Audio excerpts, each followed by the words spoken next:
الرحمن علم القرآن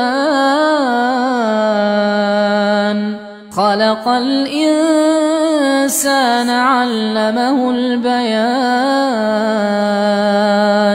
الشمس والقمر بحسبان والنجم والشجر يسجدان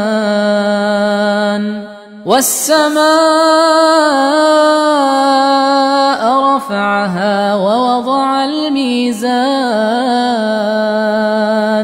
ألا تطغوا في الميزان وأقيموا الوزن بالقسط ولا تخسروا الميزان والأرض وضعها للأنام فيها فاكهة والنخل ذات الأكمام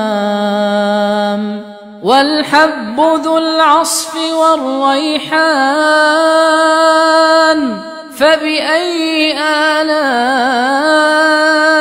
ربكما تكذبان